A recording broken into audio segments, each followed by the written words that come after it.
Thing I'd like to say is good evening. Good evening. And I want to thank all of you for being here, because you could have been anywhere else, but you decided to be here with us today to get the information that we want to share with you. What we're going to share with you today is very important. As you all know, Williamsburg County as a whole is a historically, economically depressed community. And it's been like that for a long time. But we're here. My brothers, my partners, we're here to make a change. Unfortunately, again, it's been this way for a long time. And one thing I want to do is give a thank you to the county supervisor. I know she's working to get things right, as well as Senator Sam, and Mayor Fulton has been doing quite a bit here. So what we're going to do at this point in time, I'm going to turn it over to Mayor Fulton for prayer, and then we'll get moving. Let us pray. Our most kind and merciful Father, again, the Lord, we come giving you thanks. We give you thanks, the Lord, for yet another day, another opportunity to sing praises into your holy name. Father, we pray, dear God, that you continue to be with us, dear Father, as we go into this discussion. Father, we pray, dear God, that you bless everyone under the sound of my voice. I ask, dear God, that you bless us individually, and that ask that you bless us collectively. Now, Lord, I'm asking that you open the hearts and minds of these, your people, to receive what the possibilities are, to look upon this as a blessing from you. Prayers answered. Lord, we thank you right now. We thank you, dear God, for having Gerald and Vince with us this evening. We thank you, dear God, for Carrie, dear Lord, and Havis and the other members of this team. Father, we ask you to continue to be with us as we go through this process, dear Father, to bring prosperity to your people and to this community. And Lord, for all these blessings, we ask in your Son Jesus' name we pray. Amen. Amen. Amen. All right. What we're bringing to Williamsburg County is big. It's not on a community level. Well, it is on a community level, but it's much more than that. It's not just on a state level. It's not just on a level for the United States. This is a world-changing project that we're bringing. And sometimes, during this process, because they can attest, it hasn't been easy. There's been a lot of mountains we had to climb, and we're still climbing. We get the naysayers, we get the people that don't believe, but then we also get the people that support. And those naysayers, they'll turn around and be supporters one day. Because if we take a look at some things, say for instance, your vehicle that you're driving today, guess what? Somebody had to make that. Airplanes that you fly in, somebody had to make that. And before it was made, somebody said, you know what? It can't be done. It's too grandiose. You're crazy. You're out of your mind. But guess what? Look where we are today. We're at a point now where we're sharing information over the internet. Information is traveling from A to Z that you can't even see. Who would have thought of that? Back in the day, they were, sharing information via mail. It's not like that anymore. So what we're proposing to do is on the front end of new technology, it's a game changer. Green technology, it's a game changer. It's not just a game changer for us now, but it's a game changer for your sons, your daughters, their sons and daughters, and so on. So this is something that's about legacy and changing the world. Can we do it here in Lane, South Carolina? Yeah, you doggone right we can do it. Somebody has to be the first. Now what we're doing is not brand new. So a lot of things are already proven. It's not all new technology that we're using, but it's not old technology. It's not old systems that we're using. There are some new systems. There's a lot going on in the mix. And so what we ask of the people is that you support, because at the end of the day, our goal is to change this community. This is a socioeconomic engineering study at the end of the day. We're trying to change a historically, economically depressed community to a community of the future. And I'm not a technical guy. This is the technical guy here, so he knows how to do all of that. My job here is to share the information with you and break it down to a point where it can be understood, because I can tell you some of it is very technical in nature. And over the last 4 or 5 years, I've learned a lot. I can speak some of the language, but not as much as these guys. But I'm here to bring the information. I'm here to bring us together. I'm here to put the puzzle pieces together here in the community so that we can move forward and bring this project to fruition. So right now, what I would like to do is introduce these gentlemen. This is Mr. Vincent White. He is the CEO of Cts Waste-to-Energy. This is Mr. Gerald Acosta. He's the CTO of Cts Waste-to-Energy. And of course, we have Mayor Fulton here. And I want to say one thing about Mayor Fulton. Mayor Fulton has been a champion for this project. We're all going to take a lot of heat, but you know what? That's the man for the job. Our goal is to be transparent, to make sure that you understand everything that's going on. And I know that a lot of you probably seen information that's been shared on Facebook. Some people like it, some people don't like it. I don't care. All right? Because my goal is to make sure that the people know. We're not going to hide anything from you. Because when we hide things, then people tend to think that, something fishy is going on. So we don't want that. We want to share as much information with you as possible so that you can be informed, so that you can make the choices that you need to make, so that you can push your local politicians, you can push your state politicians towards the way that you want them to go.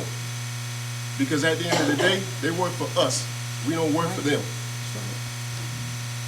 So it should be the will of the people all the time. So with the information, you guys can make the decisions that you need to make. And we're going to take the information, we're going to take our project, and we're going to turn this community around. We're going to inject opportunities, money, business ownership, all of those things into this community as well as other communities. Eventually, this will be a project that will spread all over the U.S. and hopefully, and we have planned for internationally also. So the thing is, you guys are going to be on the front end of this. Little Lane, South Carolina, on the international stage. Who would have thought of that? So don't be afraid, because fear is the number one thing that stops creativity. There's a lot of people that were afraid, didn't do things that could change the world. There's a lot of dreams that are sitting in graves right now because they weren't willing to take the chance. They listen to the naysayers. They listen to the people who never done anything in their life. Most of the people that are the naysayers, they don't have anything that compare to your idea that you've done or that you have. So we ask of you, the people, be fearless and support. And if you have any questions, feel free to ask any questions that you have. We don't have any problems answering your questions, dealing with your concerns. We have no fear. We have no problem. So right now, what I'm going to do is I'm going to turn this over to Mayor Fulton and let him speak a few words about how he feels about this project and what he has planned for the community.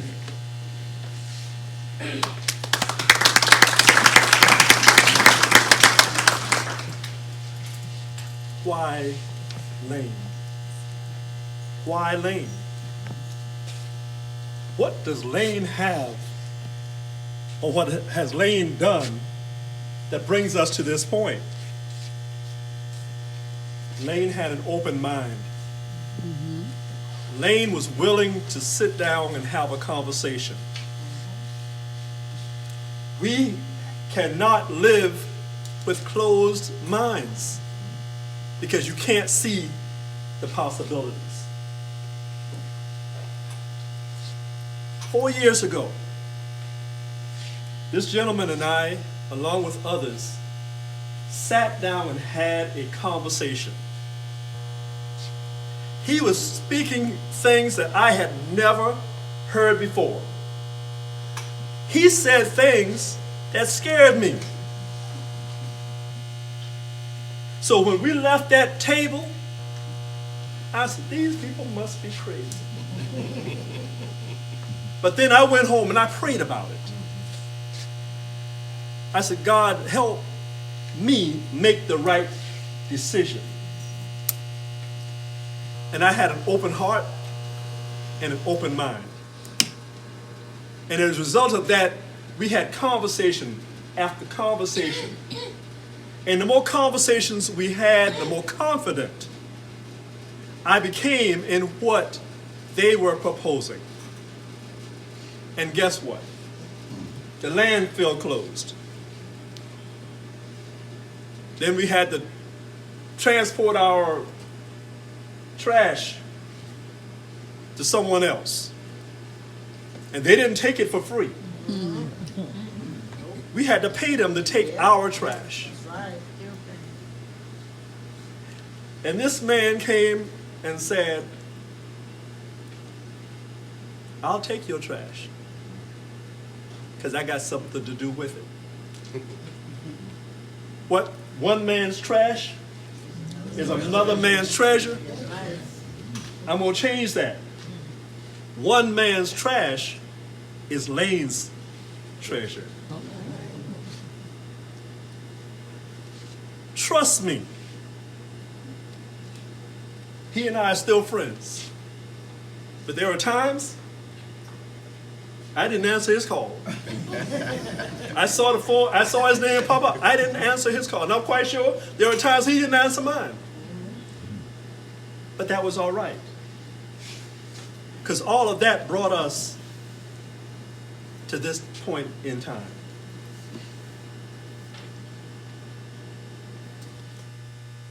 People often will talk negative before they open their minds to the possibility. Truth. Trust me when I say,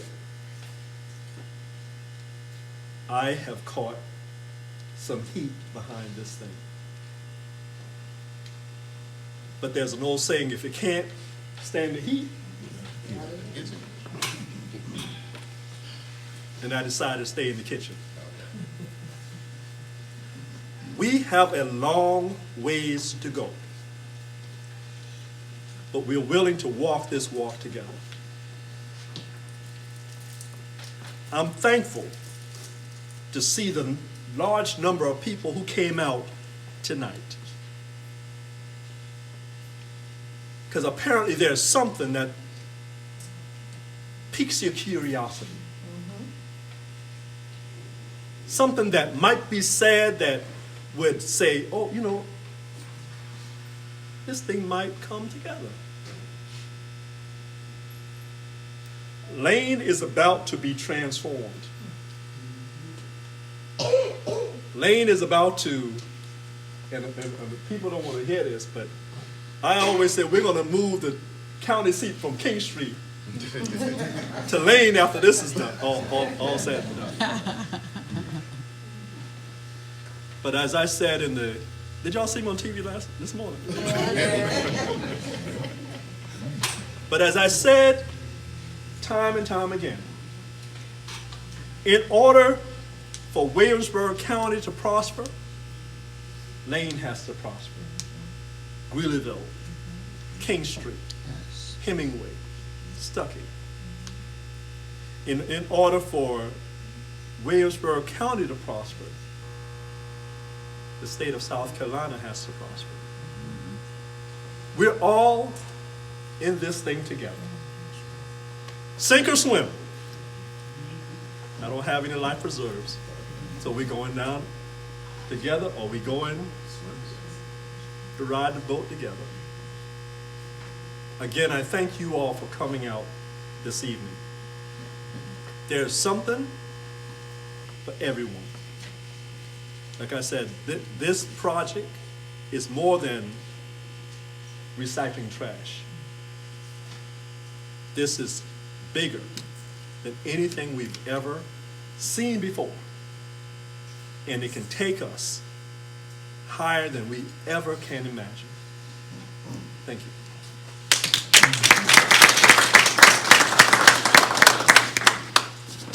All right.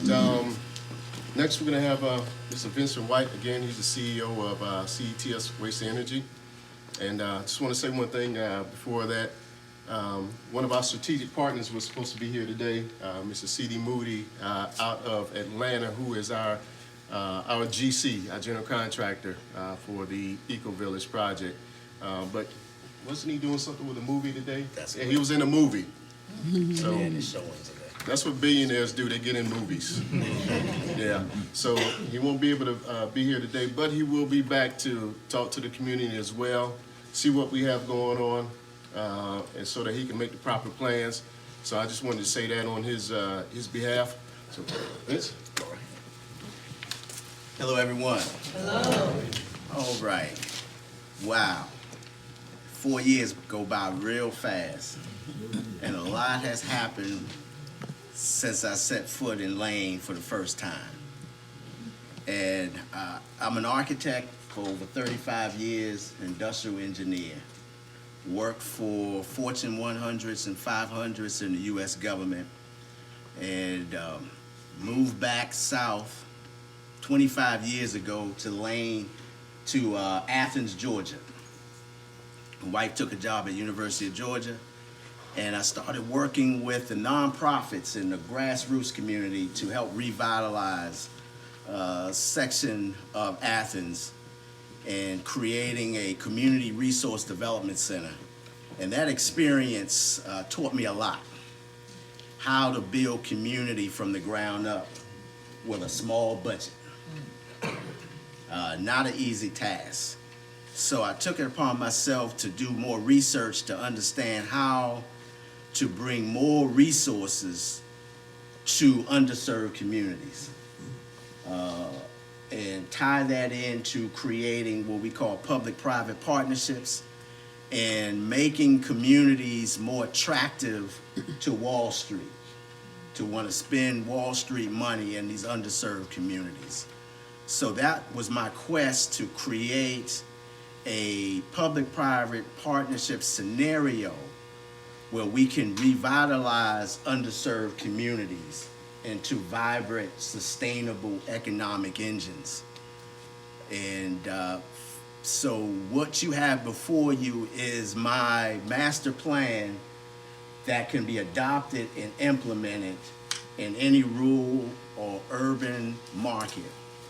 So I had to find a pilot to test this model in, and that's when Lane, and talking with the mayor, and his objective is to help his community grow and create an economic engine. And once I saw the lack of housing, healthcare, commercial structures, half the community does not have water and sewer, I said, this is a clean slate for me to bring my concept to reality. And that's where we started. I traveled for the last 15 years and looking at and testing and working with innovative technology solutions in the clean tech sector, the biotech sector, and the agri-industry sectors. And all of these sectors are young sectors that haven't really commercialized their solutions. In order for those companies to be able to present itself to the community, it has to go through architects or engineers like myself. because we spec those technologies into the infrastructure development projects that we oversee. So I wanted to go out and find the best in class in waste management first. Why? Because our communities are drowning in waste and no place to put it.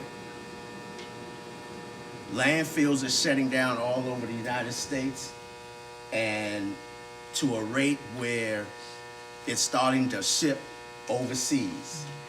Now overseas do not want our waste. So now we caught in a quagmire. What do? So what I put together is a company, CETS, Cutting Edge Techno Solutions. That's what those abbreviations stand for. We bring cutting edge techno solutions to address environmental and social issues that affect our communities. Waste-to-Energy is one of my subsidiaries where we are taking and focusing on the waste as feedstock for a recycling circular economy paradigm. With the UN and all of the national scientists and economic specialists are saying we have to move away from a linear economy, which means we are making, using, and throwing away, to a circular economy where we make, use, and recycle back into another product to be reused, and decentralizing and stabilizing our economic structures. Department of Energy did a feasibility study in 2016. And its recommendation is that we have to start decentralizing our utility grids because we're vulnerable to hackers and solar flares that can come in any time and wipe out our overhead utility infrastructure. If that happens, we will be down for 18 months with no power to our communities. We will not survive. So that was my first task, to design a solution to address that aspect of our environmental concerns. So what I did is that I sat down with this company called EVAC. EVAC is a 60-year-old company that designs waste collection systems. They used to do residential vac systems where you have this big tube in your basement and you can sweep the trash in this little thing in the baseboard, and it takes your waste, and that was your waste collection. Now they're doing for municipal waste, where it's trash bins throughout a community, and that waste goes into these tubes and goes into an on-site waste-to-energy system that breaks that waste down and transform it into renewable energy and thermal heat, and then fed back to the community. That thermal heat is fed to the buildings, to the chillers, to heat and cool the buildings, and the renewable energy is fed to the building as well as water. So you're creating a whole underground utility infrastructure. Now, when you do that, you have just stabilized your utility costs for a community. Because you just bundled everything that's part of a utility infrastructure into one ecosystem. The byproduct from that waste is now being recycled and transformed into a feedstock that could be used for manufacturing goods. So as we take the plastics, the metal, the glass, all of that from your trash, all in one swoop, it creates what we call a recycled syngas.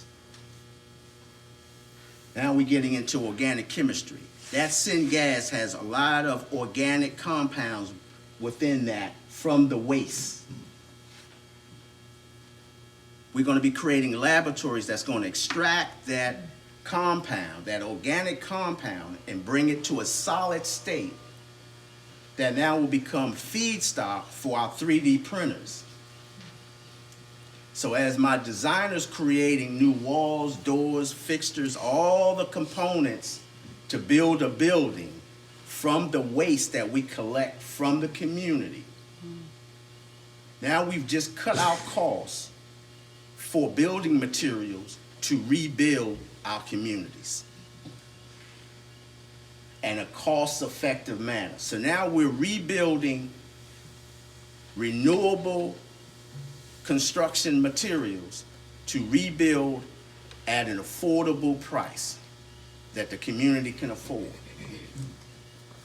Now what we've just done is not only decentralize our utility infrastructure, but also our production operations.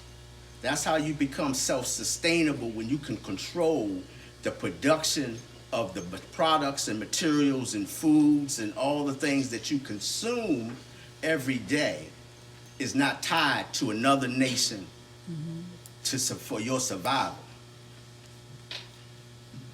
So what these trade talks and all the stuff that we're battling with China is going on, it taught us that if China cuts us off and don't buy a certain thing from us, we become vulnerable. But if we're going back to our original format in America, we were producers before we farmed it out to China. So now it's coming back home, but we got to start changing the mindset of our citizens to stop being consumers. Let's start being producers again so we can sustain ourselves in a more efficient and effective manner. So what this Eco Village concept is, it's a production and trade hub for the region. And that region is a 10-county, 90-mile radius region. We're going to systematically set these mobile waste-to-energy units at the waste transfer stations or drop-off stations and turn them into waste-to-energy ecosystems. And then we're going to collect that byproduct from those stations and bring them here to Lane to be processed into new goods to be traded regionally as well as globally. Lane sits in a prime location because of its train system. We're at the apex with the CXS rail. Easy access to seaports as well as I-95 and trucking. So ideal for a distribution hub. So as we produce, we can distribute and trade from Lane. So Lane will be the hub for this region, and we're going to probably do 2 of these hubs within the state of South Carolina. Lane is the first in the pilot for the state. Now, the state has a bill for waste recycling. South Carolina been stuck at 24% in its recycling program, and they're trying to get to 40% by 2030. So what we're doing is providing a turnkey scenario or a pilot for the state to meet that 40% mark by 2030. We already talked to the senator that's over that committee, and they're meeting tomorrow, and they know about Lane, and they love it. And so they're gonna probably, tomorrow I will know when they're gonna have that vote. It already passed the House, it's at the Senate. And once it leaves that, they sign off there, it goes to the governor for his signature, and we're off and running. What does that mean for us? That means it cuts my time for permitting for my waste-to-energy units to be able to implement them in a timely manner. Because now we go from having to go through the regulatory agency, and now it becomes just a regular mechanical system that I'm permitting, which cuts my time tremendously. What we're doing in phase 1 is 20 50-ton per day systems that produce 1 megawatt per hour of renewable energy.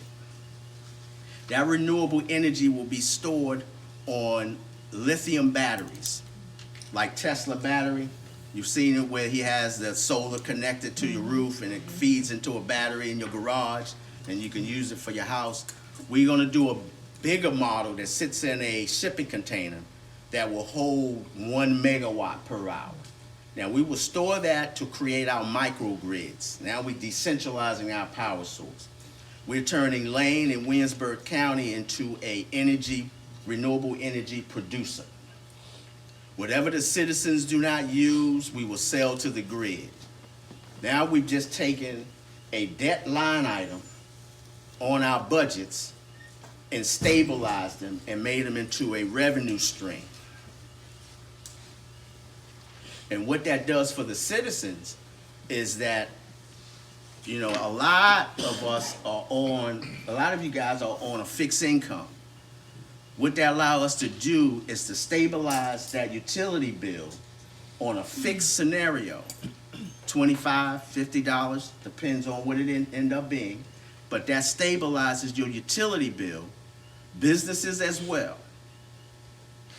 Everybody will be on a fixed utility bill to stabilize your balance sheets.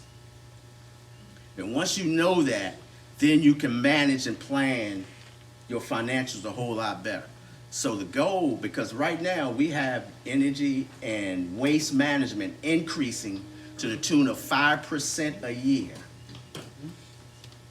We're locking in with these municipalities 25-year waste-to-energy contracts, service contracts.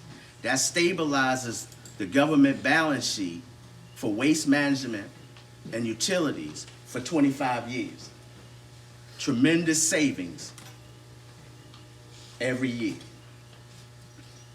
So what we're doing with that allows me to lock in my feedstock for 25 years as we set up these production operations here in Lane. And from those, and I'm going to be meeting with Volvo, all the industrial industry, all the industrial companies to look at what their supply lines are. And if they're buying supplies outside of Williamsburg County or this region, then we want to be able to create that supply line here at Lane under contract where we can in turn create jobs and supply those manufacturing operations and weaving ourselves into their supply lines. So what we're doing over in Lane is going to be creating that production hub that will be manufacturing those goods. The retail side is going to be showrooms that I'm going to be leasing to those sectors, those business sectors that want to show their new products to the region for purchase. So we're setting up showrooms for folks to come in, touch and feel the solutions, and then order, and that's how that will work. So we're going to be creating those type of scenarios. But this is going to be a live, work, and play environment, almost like our corporate campus type of setting. So we're going to have the hotels, health and wellness. We have a television network that will come here and do hit screaming. So we're going to be doing all the type of training because every sector we're going to tie in an apprenticeship program where we're going to train the local citizens and those working within that 90-mile radius to come here, train on the new technology that we're going to be deploying so they can come in and be part of the revitalization of this region. So that will be the economic, social side of it. So the environmental side of it is taking its waste, creating renewable energy, and bringing back renewable, recyclable consumer goods to be traded. The social side is that from the grassroots up, we're going to be mobilizing the citizens, doing what we call an asset-based assessment. That asset-based assessment is going to determine and assess the skill set of everyone that's in this room and everyone that's in these counties. So we can systematically plug them in based on their skill sets and what product or service they want to deliver to that circular economy paradigm. So we all economically will benefit from the growth. So as we create those new businesses, as I identify where those gaps are and what services that are not being met, we will hire, train, and certify a workforce to deliver that product in what we call a co-op business model, where the workers are vested in that business model to be able to grow as the business grow. That's the same model that they use in California and Silicon Valley, where those kids come in, those people come in to create new businesses. You get stock options to help grow that business, and they buy cash out in 2-3 years once it goes public or whatever it's going to do. But that's the same type of co-op business operations that we're going to be creating here in Lane as well. And what we're going to do is we're going to do a systematic approach to economic development within the region.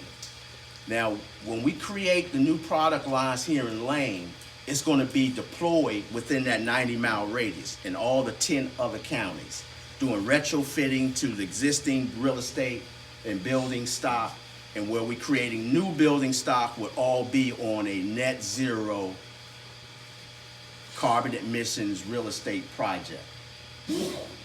From its housing to commercial mixed-use developments or wherever we build new developments, it would all be supplied from what we produce here in Lane.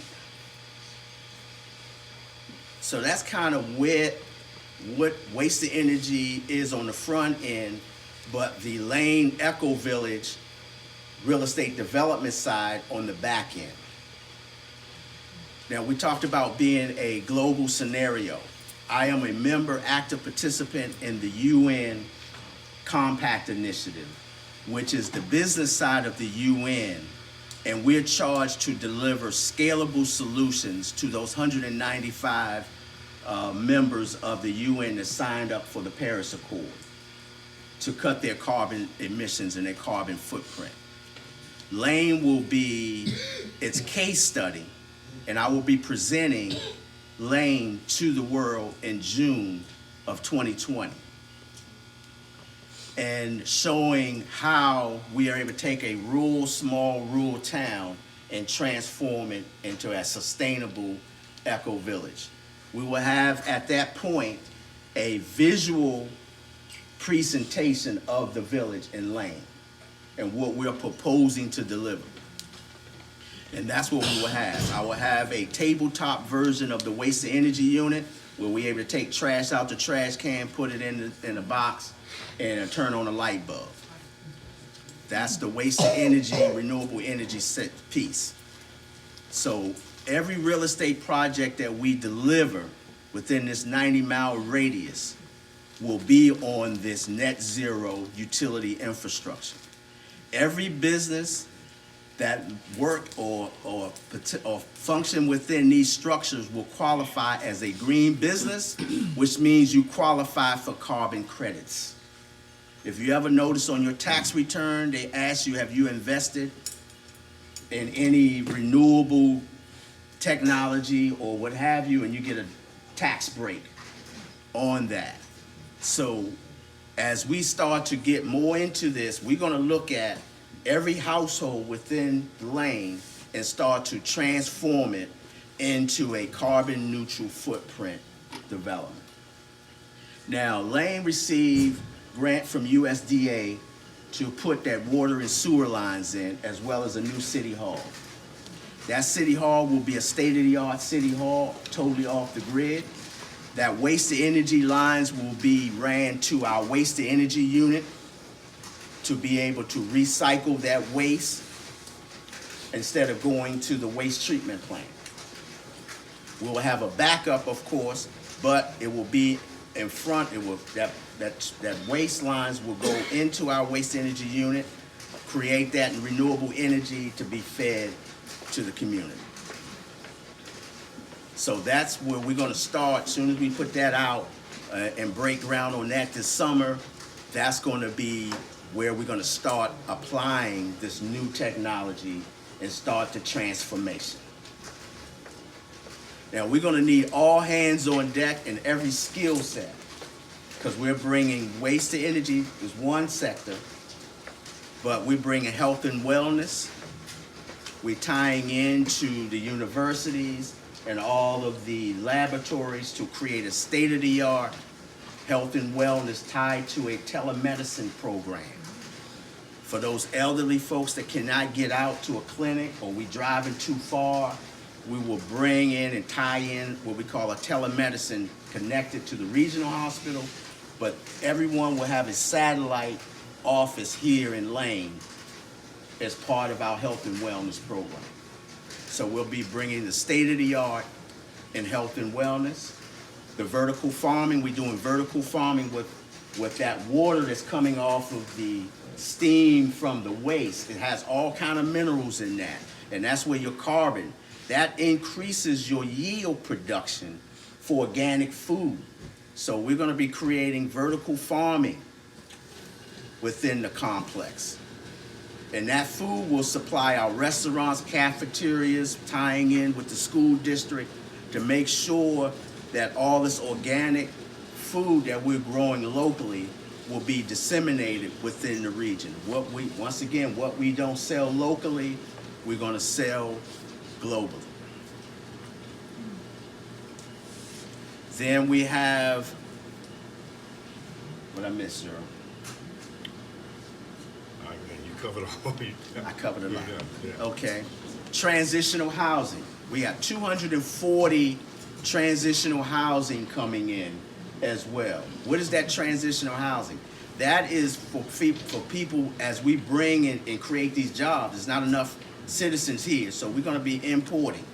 And that transitional housing is where they're going to come and stay on campus, on our corporate campus. So we're creating transitional housing to be able to house those new employees or folks coming out with vouchers from the housing authorities, so forth and so on, to tie into our apprenticeship program.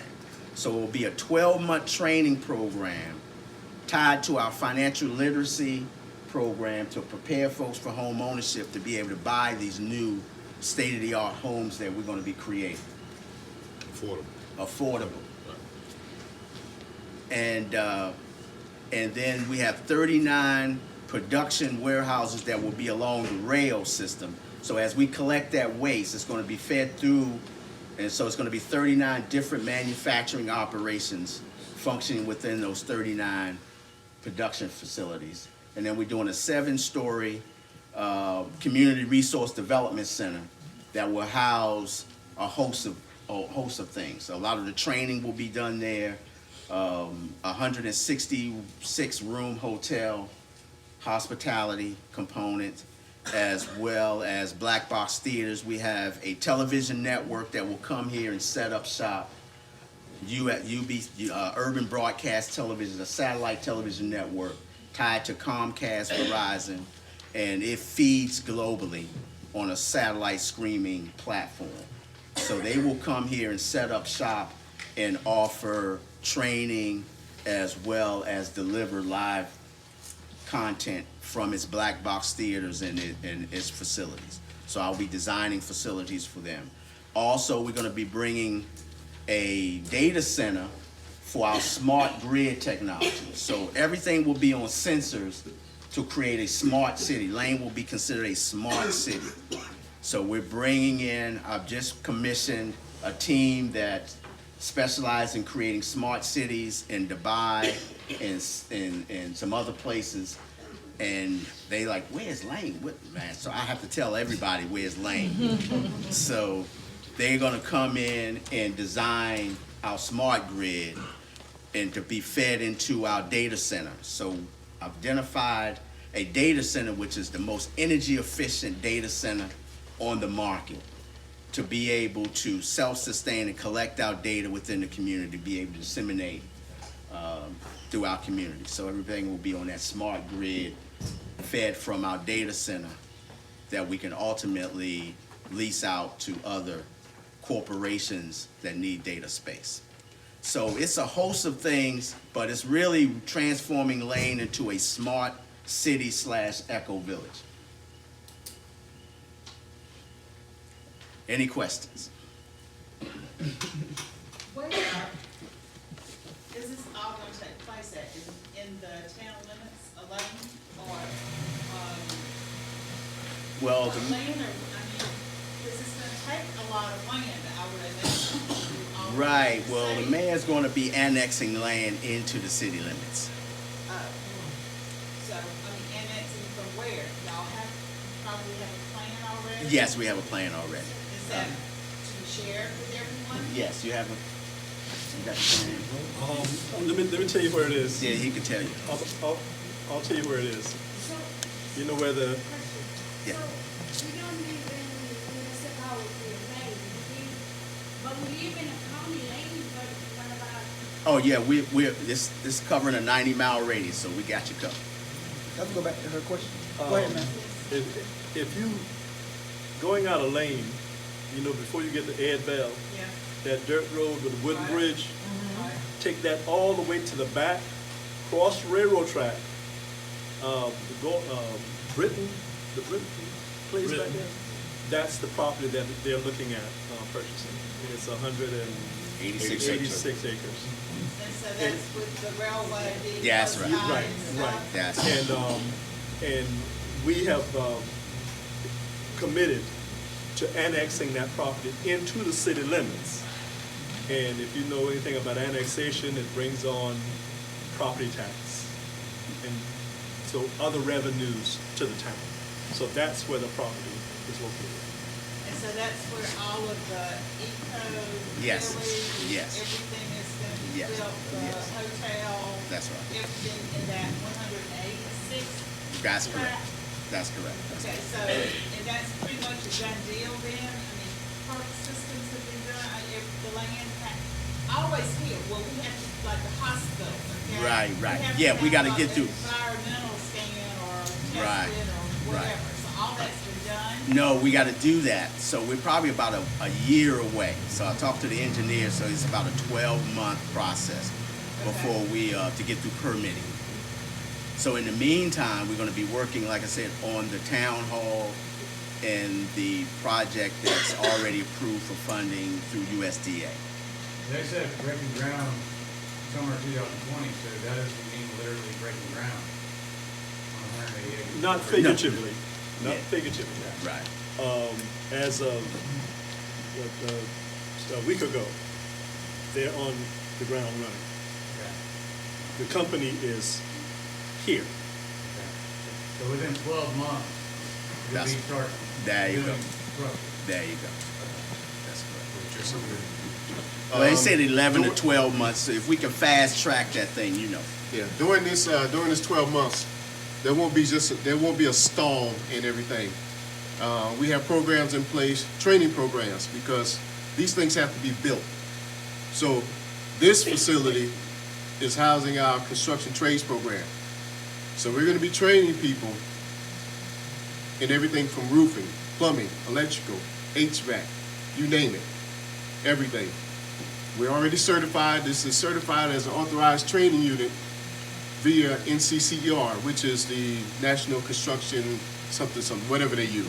So this is already a certified organization, a training organization. So we're going to be having a lot of training, not just in the construction trades, but also in green technology. There's also going to be lots of these kind of meetings to bring information. So there's going to be a lot going on. When we talk about business ownership, there's a lot of business owners in here that I see that are going to be able to get in early and find their space. So when everything is up and running, they'll be ready to go. So there'll be a lot going on between now and the time we actually put a shovel in the ground. So that was gonna be my question, is what is the time frame for completion of everything? I know you're doing things in phases. From the time we break ground, Uh-huh. first phase will take 18 to 24 months. From the time we break ground. That's correct. We need to address that. I'm going to address that real quick with the construction. We have a general contracting organization, which is called CD Moody, out of Atlanta. They've built up a lot of Atlanta, so they know how to build. They know how to build cities. But with that said, we mandated that they have to use people from the local communities.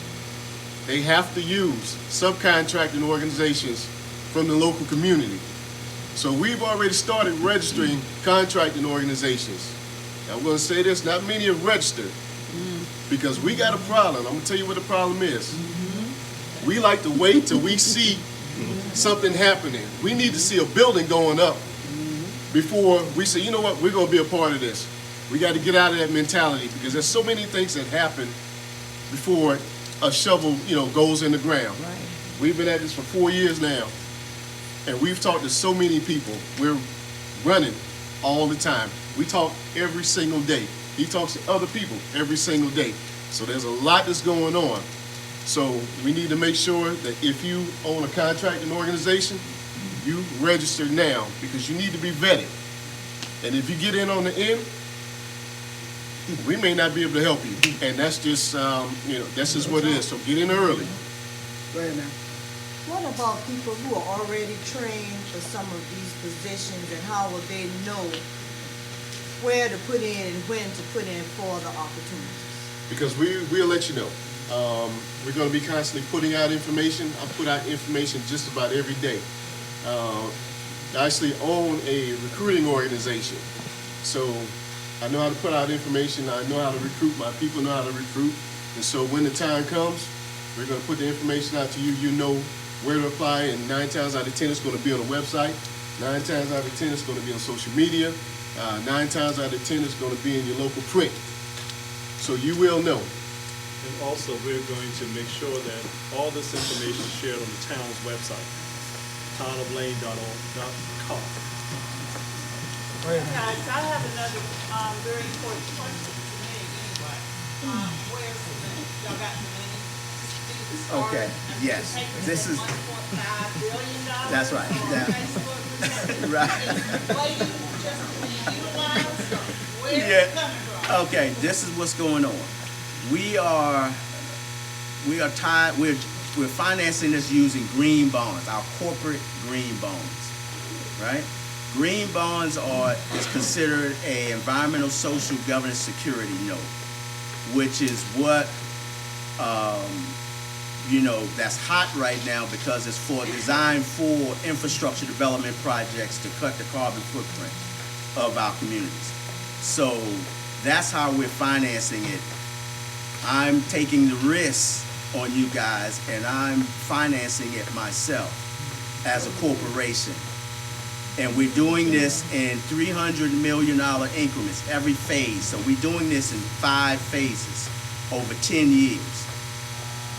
And each bond will be a $300 million block for 18 to 24 months to get through each phase.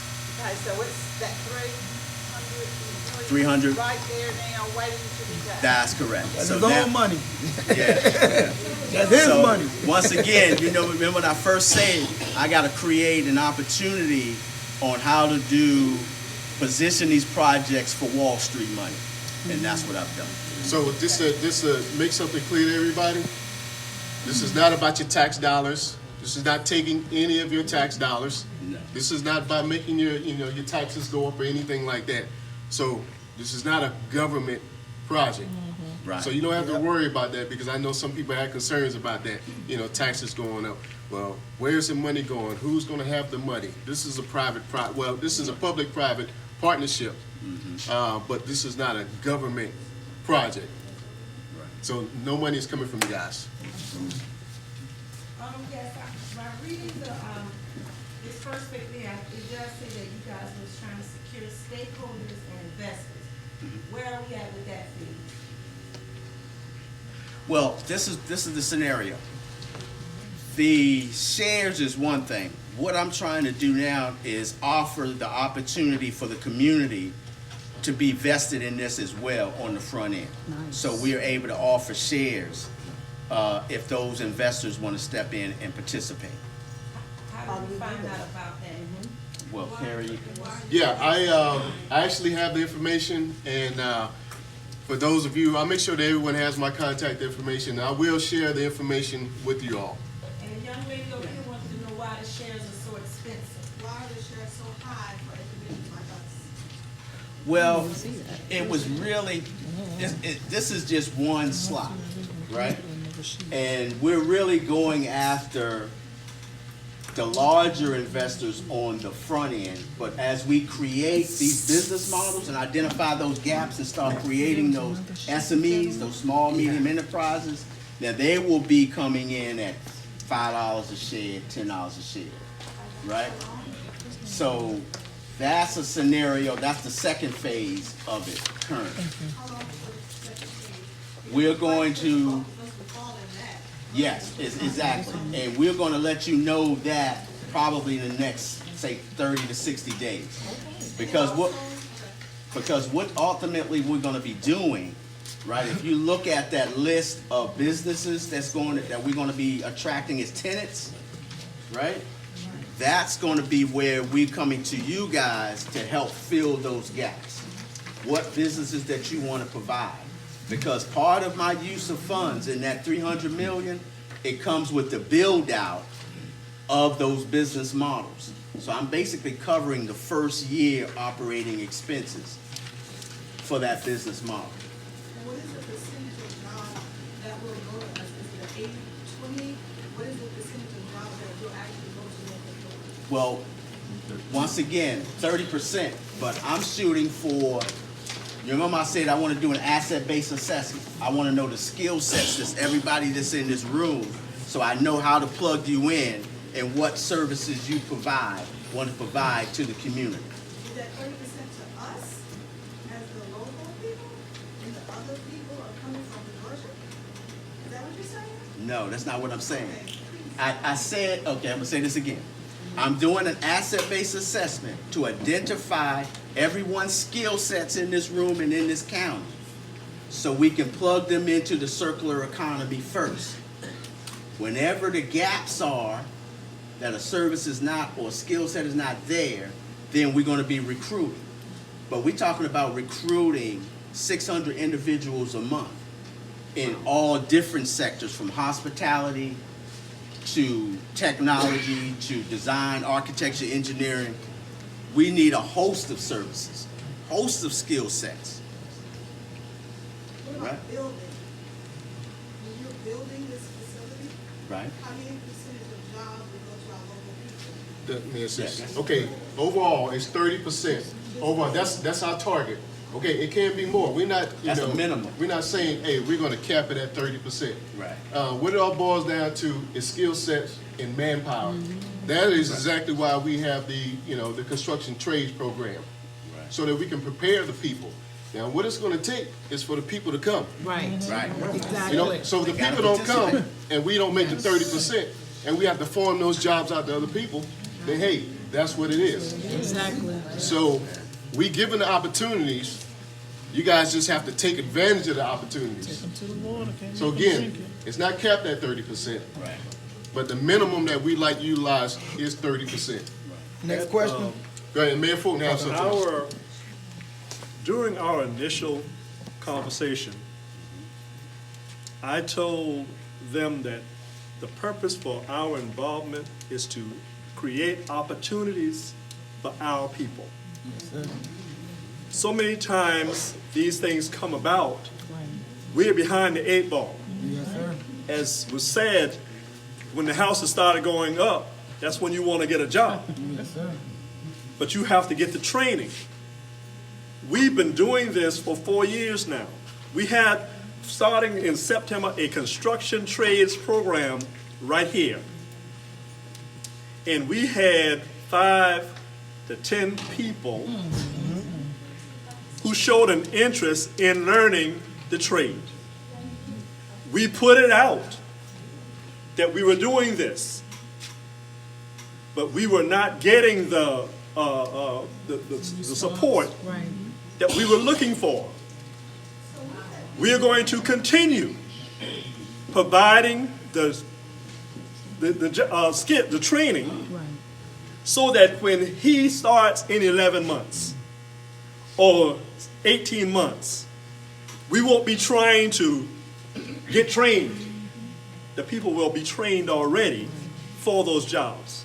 Because if we're not trained, they're not going to hold their job up waiting for you to get trained. Anybody coming from the outside in, we'll get those jobs.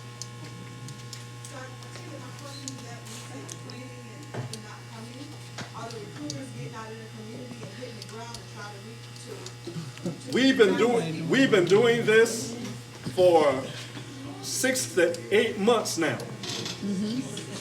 People know about it. They know about it. Yes, they do. But they won't come.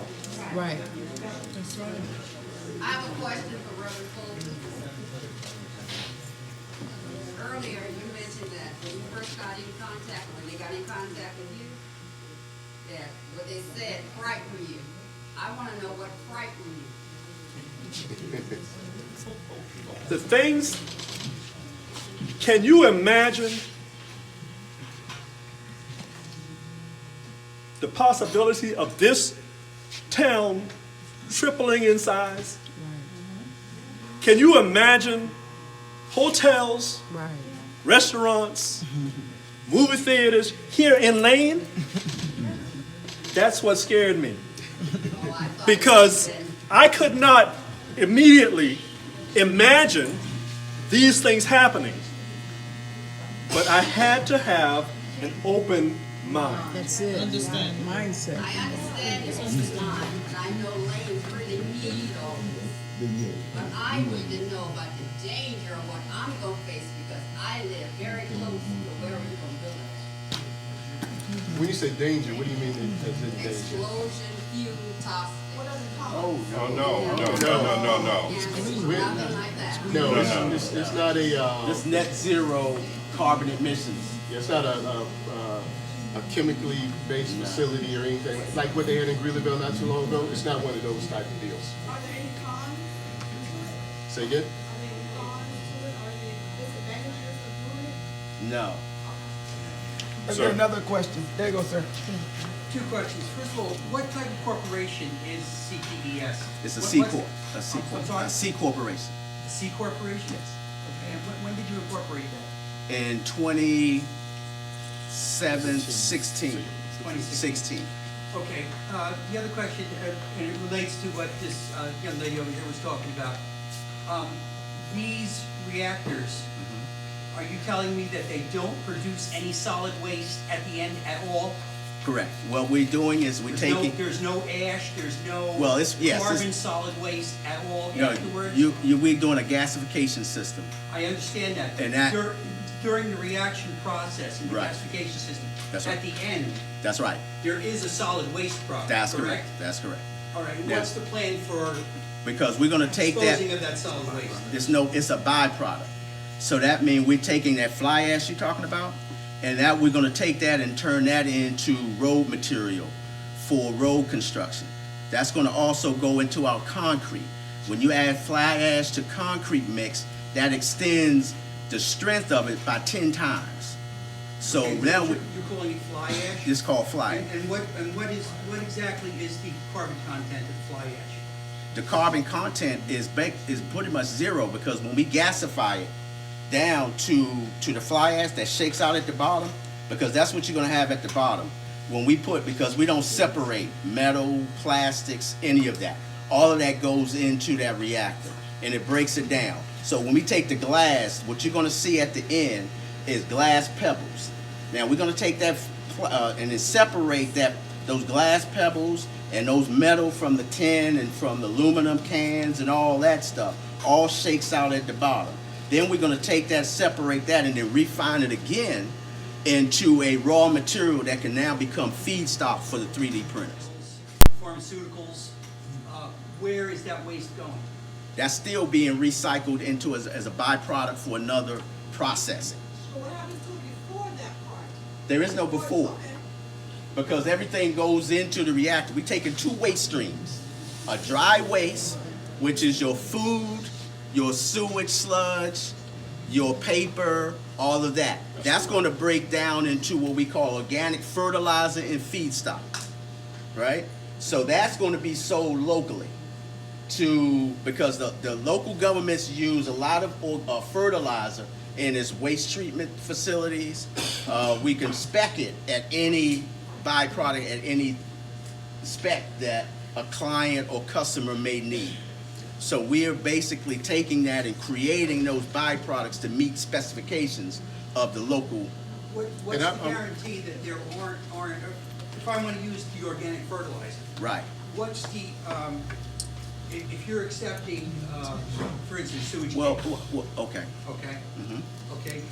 What's the guarantee that I'm going to have that product is not going to contain Adderall? Oh, it's not, because when mercury, right, thorium. Yeah, when you gasify it, it's going to break all of that, and what you're going to have at the end of the day is an organic compound. So all of that is being burned off and eliminated. Mercury and this, doesn't burn. Well, what mercury are we putting in? I mean, there's mercury in the waste system. Yes, but this is what I'm saying. When you gasify it. What happens before you gasify it? When you before you gasify? No, it's the gas, the trash that's coming from that you putting in those waste transfer stations. They already there. All they doing now is going to somebody's landfill. Right. And then we saying we're not taking it to a landfill. Right. It's going into the waste of energy to break it down. And there is no buy waste. And what we're doing now is recycling that waste, that fly ash or the metal or whatever, into a new recycled product, which is being done all over America right now in a gasification system. That is the bill that's at the table, and the senator did his research and looked at what Florida is doing in its waste management system, and we're applying that. We're using Siemens as the vendor for the waste energy units, and their system is being applied by the military, and that's what they're using at their military base to recycle from tires to all those waste streams. And I want to say something. This is So not. I'm not a scientist. I'm just an architect. Yeah. But I am And speculating. this is not our new technology. And this is not new. I want you to take. I'm going to give you something to study. Take a look at the study that was done at Hickman Air Force Base in Hawaii in 2015. Write that down, look it up, and you'll see the case study, and you'll see exactly what the technology does, how it works, and what their determination was that made them use it at different military installations. Any question on that side of the room? At Hickman Air Force Base in Hawaii in 2015. Yeah. Actually look at and say, hey, this is what it's doing and where it. Yeah, and exactly. It's going to be one in Florida, and that's the one that the senator already up and running. And I'm not, like I said, I'm just an architect. I'm looking at best in class. That's gasification system. Now, I've talked to the senator, and he said it's a Florida system that he went and did his research, and that's how they came up with that bill that they're trying to sign off on, to create a recycling waste gasification system. And for those of you who want to take a look at the bill that's currently sitting on the table, get with me, and actually I can print it out for you tonight. You can take it home and read it, because what we're doing is essentially what they're telling us we're going to do. Exactly. And also, I'd like to say that they're not creating new technology. No. Right. They're just bringing new technology to land. Yeah. Okay. It's already done. It already done. Proven. Lest I Anybody would else? not get finance for it if it was something. The banks are not going to risk something that Another not question? going to work. Separated from No. plastic? No, they No. can't. And is it picked up or do we still carry it to the recycling center? They're looking to utilize the current recycling sites for their system. Yes. So So right they'll now, be- what you they'll be have open. is, you know how you go to the recycling center, you put plastic in one. Then now you won't have to separate it. It all goes into one system. Any more questions? Let me also say, I want to show you the commitment that this gentleman has to his project into Lane. He pronounces Lane correctly.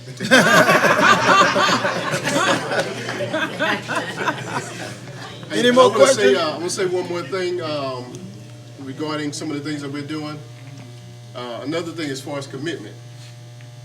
Now, we're totally committed to this project. We're so committed that we're going to be giving,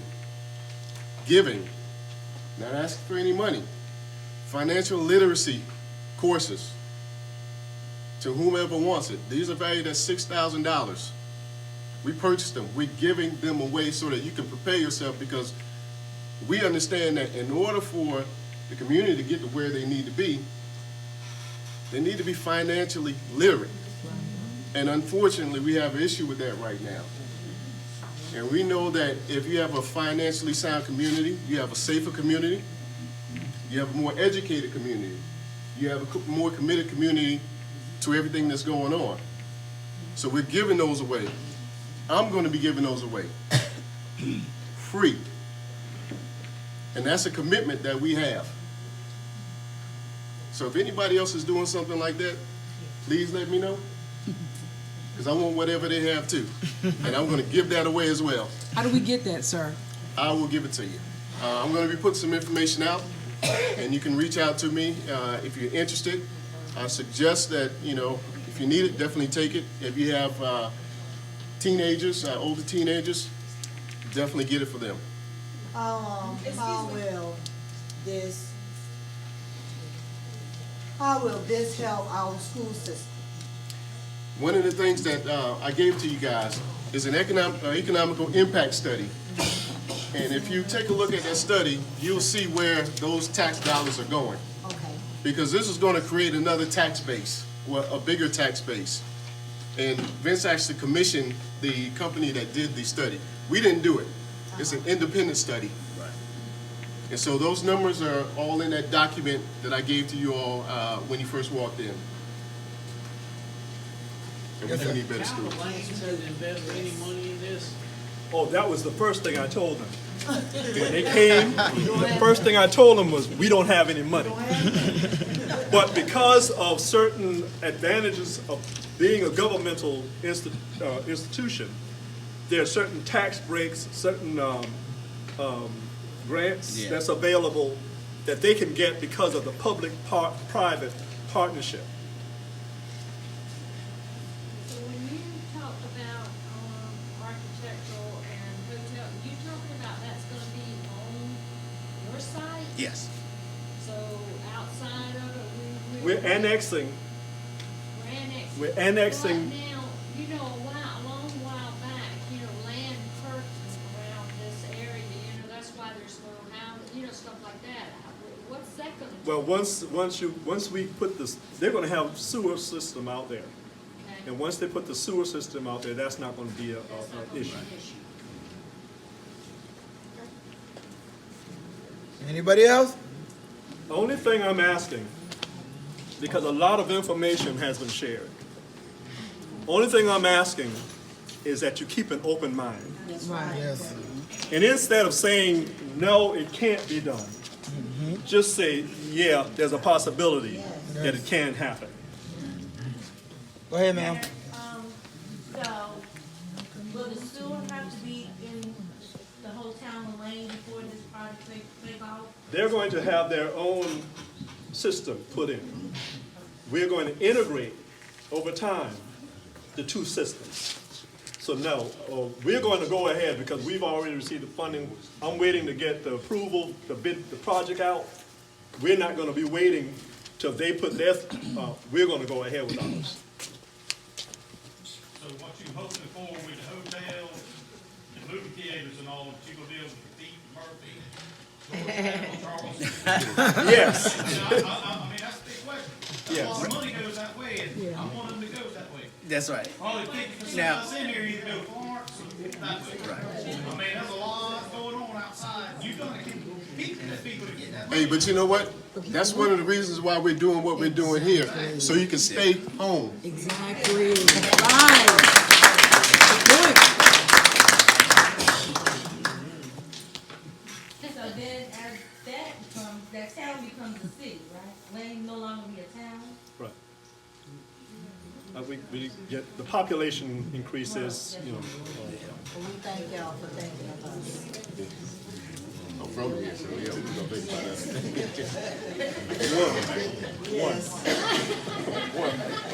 that. Anything else?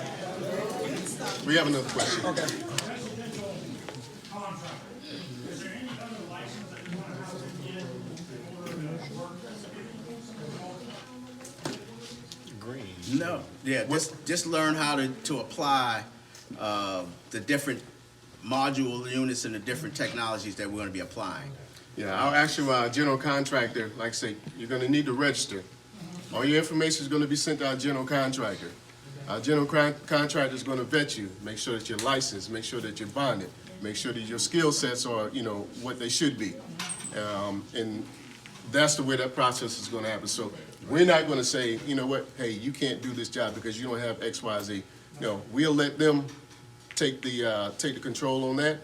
And if, say for instance, there's something that you need, you have an issue with bonding, you know, it's our goal, it's their goal to help you with that.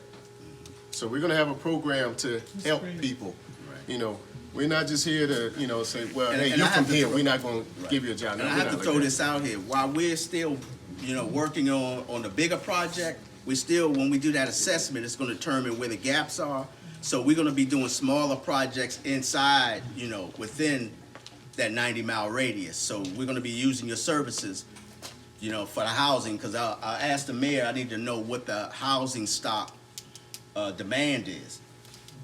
You know, because I did read an article where it's a demand for housing. Yes. So we need to focus on that and start creating some subdivisions as well. In the meantime, in between time. And on another note, for you, ma'am, too, the trade school, we was right here in Lane, a 90-mile radius from any county. You can go to any store, you will see the Lane Trade School and Job for Life whenever you want to do around here. So we put out the information. All of us are recruiters, all right? We know this coming ahead. Let your children know, your niece, your nephew, your sons, your daughter, right here. If you want the training, get the training. Like he said, we won't be able or be ready if we don't have the workforce. So now, everybody know it's time for everybody to recruit, all right? Everybody come together as one. Let's recruit. Let's get the people in. We get them trained up. So when the job comes, they're ready and ready to roll. Come on now. Say so. Yes, sir. Say so. Where's county council stand out on this, or y'all don't have to go through it? This is not good. Let me address that. This project was so new. I took it upon myself to exclude county government, our senator, our representative, for this reason.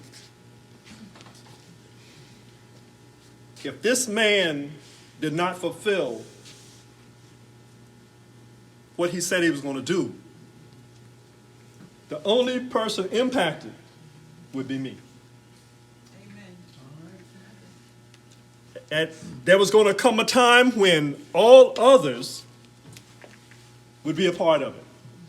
But I needed to be sure, because I was only risking my reputation on this project. They've done what they said they were going to do.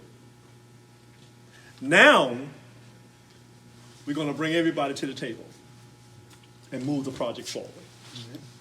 So I don't want anybody to think because you don't see them here that they're unaware or they don't support. And I'm quite sure they wouldn't have a problem with you giving people jobs and growing the county. But we needed to be sure that that was going to happen before they commit their name and their reputation to this project.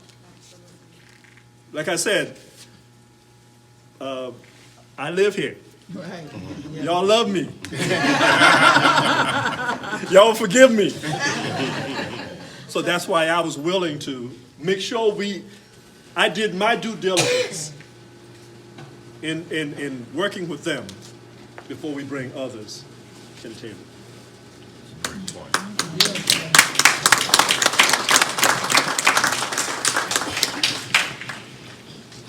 Any other questions? All right, we know that it's a work night. You know, you guys have to get up and go to work tomorrow, go to school tomorrow. So we want to thank you for coming out.